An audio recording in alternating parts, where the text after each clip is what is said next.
yo soy Natalia López, conocida como La Reina a partir de un proyecto que hice hace muchísimos años, como en el 2000. Soy artista plástica de la Universidad Nacional y digamos que mi vida se dedica 100% al arte, a la creación de obras mías y también a otra parte que tengo, que es la dirección del proyecto colombiano de arte en Antártida.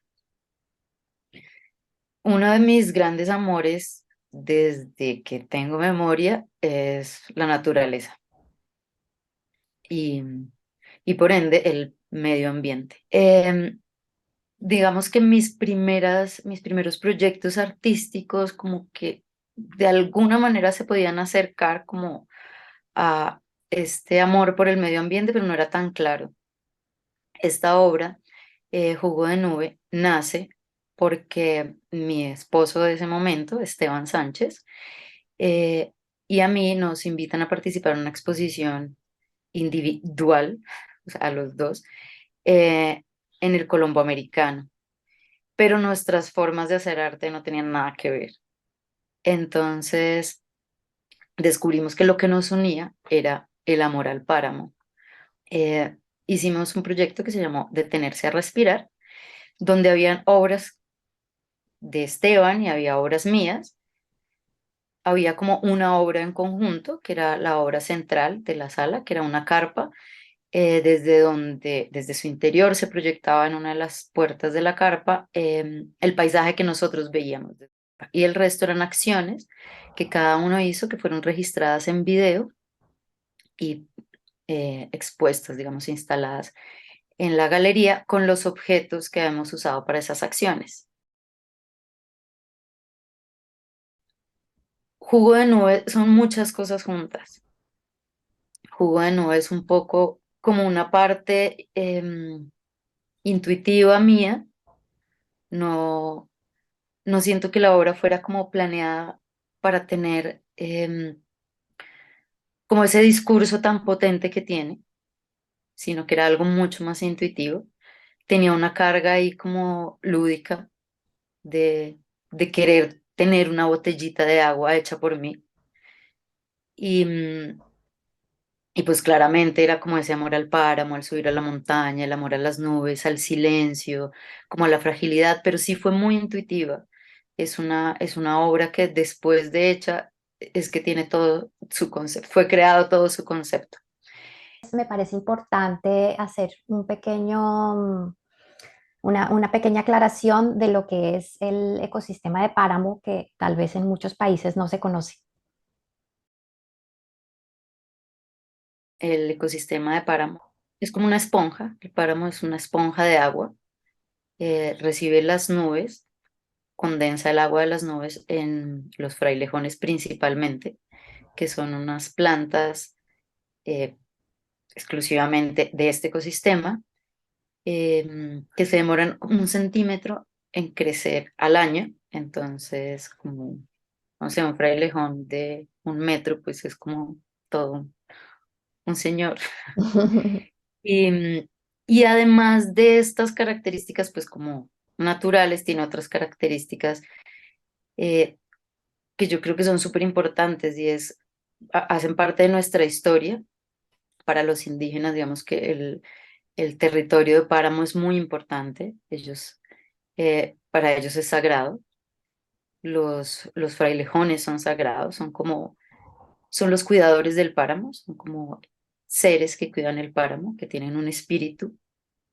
Y los indígenas, digamos, subían a los páramos a enfriar su calor interior cuando el alma está así muy caliente, ellos subían y enfriaban. Y sí pasa, o sea, uno sube al páramo y baja así como.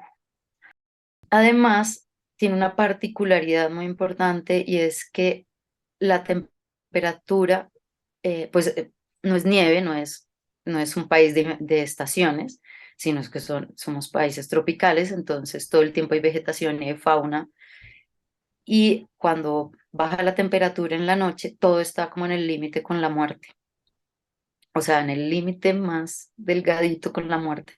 Y cuando sale el primer rayo de sol, todo como, hace como y como que empieza a vivir. Y entonces creo que eso es de las cosas también como muy importantes del páramo energéticamente, siento. Y bueno, entonces nos contabas que pensaste un poco este dispositivo, este traje, que es como tu elemento para poder capturar esta agua. Mm, ¿Cómo fue el proceso? ¿Hiciste pruebas o te lanzaste a hacer el traje y funcionó? ¿Cómo fue? Yo tengo un pequeño problema y es que yo me lanzo a las cosas, o sea, como que se me ocurren y es como, así tiene que ser, es parte de una terquedad que tengo. Confío mucho como en estas ideas, a veces funcionan, a veces no, pero la mayoría de las veces me han funcionado. Simplemente me lancé a hacerlo. No hice pruebas, me puse el traje. Sí es cierto que no agarra tanta cantidad de agua como, pues como yo habría tenido que quedarme no sé cuántas mil Claro, días ahí para que agarrara. Entonces me tocó hacer como varias veces para poder, eh, digamos, llenarlo. Eh, pero pues funcionó, digamos, en la medida de lo necesario también. claro. Y esta obra es de 2009, Sí. que es, bueno, bastante pionera, digamos, en ese sentido, en cuanto a esta temática y a este interés medioambiental. Em, Esta obra sí es como un punto de partida muy claro porque además fue descubrir muchas cosas haciéndola. Ujú, Fue descubrir una manera de hacer que la encontré muy mía, y es la relación con el video, por ejemplo, con el ujú, video y los objetos. Fue descubrir que los objetos eran importantes. Yo había hecho performance durante mucho tiempo, pero estaba cansada de hacer performance. Y descubrir que podía hacer acciones, pues porque siento que el cuerpo para mí es una herramienta más de mi trabajo, que podía hacer estas acciones, registrarlas en video, pero que además había objetos resultantes. Me pareció que era como wow, sí, sí, fue descubrir una parte mía que no, pues que llegué con esta pieza en particular. En el 2015, muchos años después, en el 2014, presenté una convocatoria para hacer una residencia de arte en la Antártida y, y me di cuenta que tenía que volver a esta exposición. De las cosas que yo quería hablar de la Antártida era del agua, del aire, del frío, de la tierra, entonces era como, esto es detenerse a respirar. Entonces presenté el proyecto, que eran 5 acciones, donde donde pues las registraba en video, hacía las acciones en la Antártida, las registraba en video, y se exponían los videos con los objetos resultantes. Entonces, sí ujú, es, digamos que el mismo lenguaje, el claro. título pues nace de ahí, es como si fuera la continuación más o menos, y, y fue también como enfocarme un poco más en mi forma de hacer arte y en mi pasión por el video.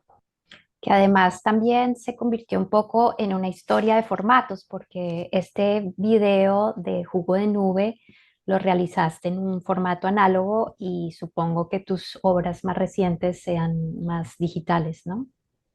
Sí, totalmente. Una cosa que también entendí en un punto después, en el 2018, haciendo una residencia en Cartagena, a la que me invitaron, que además era como arte y tecnología, y el requisito era saber mucho de tecnologías, y yo como, pues si acaso edito y grabo, pero no es que yo sepa de tecnologías, no me considero una experta en tecnologías. Eh, Cuando estuve haciendo la residencia y empecé, pues es es una obra que está compuesta por acciones mías, también por una parte documental, por unas entrevistas, es como una especie de poema audiovisual inspirado en un libro. Entendí que para mí lo importante no era la técnica, sino el lenguaje, y que muchas veces los accidentes o las bajas tecnologías también son muy ricas. O sea, me importaba más poder transmitir que seducir. Entonces no me preocupo tanto por las tecnologías, sino por poder sensibilizar. Creo que eso es para mí lo más importante. Y bueno, y encontraste de pronto como este puente entre dos lugares tan distantes como lo son el páramo en Colombia y la Antártida. Em, ¿Qué otros cruces crees que puedan llegar a aparecer en este tipo de investigación? Una de mis premisas es que no son tan distantes. O sea, científicamente no. O sea, sí hay estudios científicos que conectan los páramos, nuestros páramos y nuestros glaciares colombianos con la Antártida. Están relacionados, digamos, ecosistémicamente. Pero además el planeta es esto, es una esfera interconectada. Entonces yo siento que lo que pasa aquí y es una simbiosis y es una relación. Em, y siento que de alguna manera todo puede estar conectado. ¿Y qué pasó con esta agua que capturaste ese día hace ya tantos años? La tengo acá al lado. Ah, a ver. Espérate. Mira, Wow, tiene un tiene, segmento tiene como una, sí, increíble. como una lama que en algún momento fue muy verde porque estuvo como, o sea, ya se empezó a crear porque yo la tenía cerca de una ventana. Claro. Pero pues ya perdió el color, supongo que se murió porque ya no volvió a coger el verde.